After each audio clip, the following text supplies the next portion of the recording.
Good afternoon. Good evening.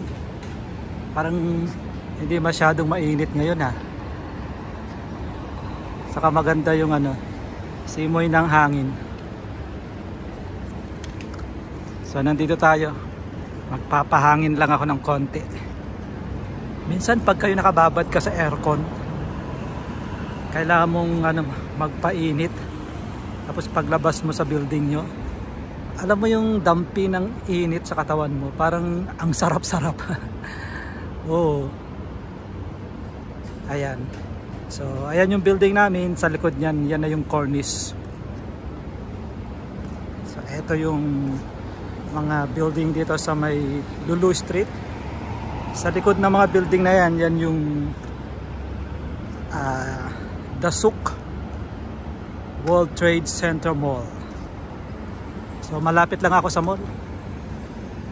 Tapos etong signal na yan, stoplight, yan yung Khalifa Street. Tapos yung pinakadulo na nakikita nyo gandun, Khalifa Street naman siya. So may mga cafes dito, cafe, hotel and restaurant. So maraming tao ngayon pagka ganitong hapon, lakad-lakad, nagpapapawis. Ang ganda kasi ng feeling yung pag napapawisan ka. Tapos eto yung time na hindi masyadong mainit pag ganitong hapon. So ayan. So eto yung public buses na pumupunta sa may iba't ibang parte ng Abu Dhabi. So doon sa pinakadulo yung nila, parang ikutan nila.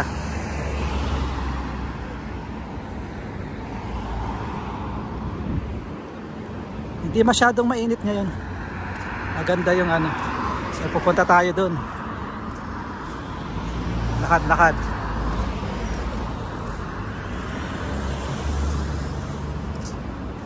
Ayan.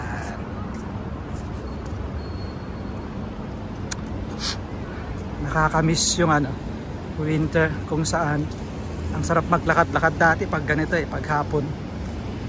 Dati yung mga ka-flatmates ko, lakad-lakad kami pag ganitong hapon. So ayan yung bus. Umikot lang dun. So minsan dun din yung parking nila sa dulo. Tapos iikot. Tapos pupunta dito sa Khalifa Street. Eto Khalifa Street yan. So itutur ko kayo rito sa Abu Dhabi. Dito lang sa aming street. Ayan na. So eto yung nilalakad ko pagka umaga. Ayun yung nilalakad ko mula dun sa dulo, tapos hanggang dun din sa dulo. Dun sa dulo kasi yung pick up ko. Ayan. So eto na yung Khalifa Street. Mahaba ito hanggang dun sa dulo, tapos hanggang dun din sa dulo yung Khalifa Street. So tawid tayo kasi meron tayong pupuntahan. Ikit lang na. Ayan, hanggang doon sa dulo yung Khalifa Street. So dito tayo, ayan.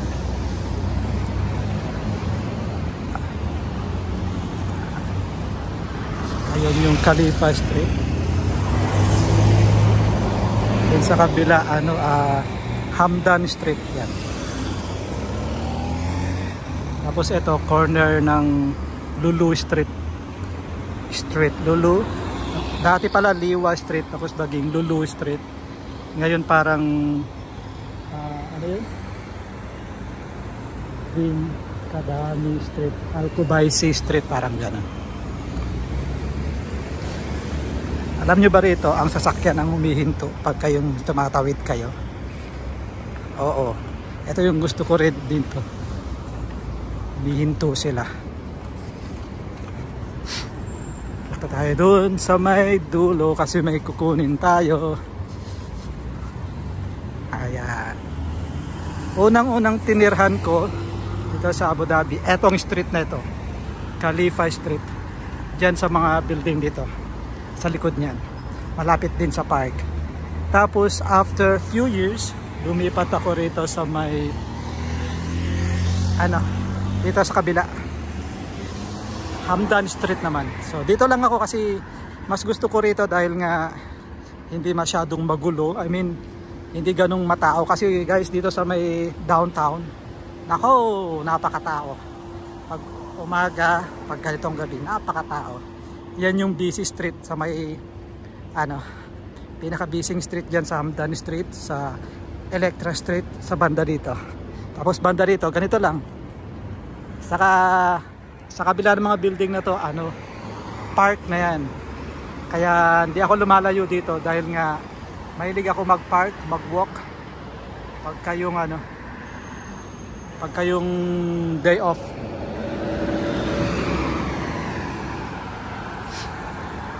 Ayan. Di ba? Masakit na yung masakit na yung isang kamay ko. Meron akong stabilizer. Ano ba tawag doon? Yung parang stick. Pero hindi siya stick. Meron akong stick din. Meron pa nga ako yung stand Tapos meron akong stabilizer. Tapos meron ako yung gumagalaw. Kasi dati active ako sa pagbablog. Kaya saka na-monetize na itong channel na ito. Nagkaroon lang ng problema. Alam nyo yung problema guys? Nung panahon ng election, marami akong video na in-upload na about election. So nagkaroon daw ako ng reuse content. So sabi dun, tanggalin, i-edit o i-delete ko yung mga reuse content ko. Hindi ako marunong mag-edit kasi nga naka-upload na siya. Hindi ako marunong. Tinry ko pero hindi ko alam. So ang option ko lang na naiiwan, i-delete ko siya. So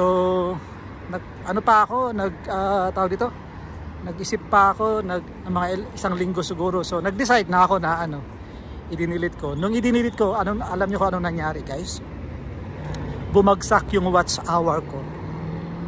So sabi niya pwede pa ako mag-reapply for monetization. Pero wala na yung watch hour ko, which is kailangan mo yun, requirements yun ni YouTube para ma-monetize ka. So ayun. Pero meron akong naipit na $300. Hindi ko alam kung ano na nangyari doon. Matagal na kasi, nung election pa yun. Yung time na nanalo si BBM. Tuwang-tuwa ako noon.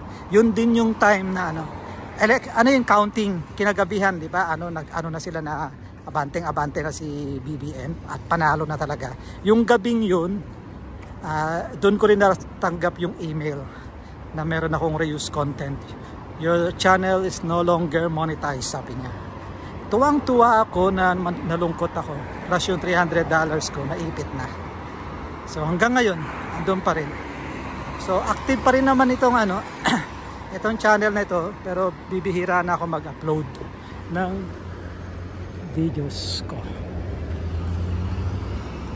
Kasi parang nawalan ako ng naggana dahil nga ang hirap guys kunin yung yung 4,000 watts hours na kailangan mo. Plus meron nang nadagdag ngayon kasi yung reels, di ba? Kailangan mo ata ng ilan ba ang kailangang watch hours sa reels. So mahihirapan na ako. Hindi ko alam kung paano. So dito ako nakatira dati. Ayan. Yung building na yan. Tapos eto, open pa dati to. Tumatakbo kami. Tapos eto, may supermarket dati dyan. Abu Dhabi Cooperative Society. Ayan. So dito lang din ako. Kaya eto yung gusto kong street dito sa Abu Dhabi. Malinis, hindi masyadong matao, hindi masyadong crowded. Kumpara dito sa may downtown Abu Dhabi. Dito sa actually nasa downtown Abu Dhabi tayo. Pero dito sa likod ng mga building na to, may street yan. Ayan Hamdan Street yan sa likod. Yan yung busy street ng Abu Dhabi. So okay guys, pupunta lang ako dito sa gilid. Meron lang akong kukunin. So maraming salamat guys sa pagsama nyo sa akin sa araw na ito. Bukas pasok na naman. So ingat kayo lagi. Maraming salamat. Have a good day ahead guys. Good evening. And God bless.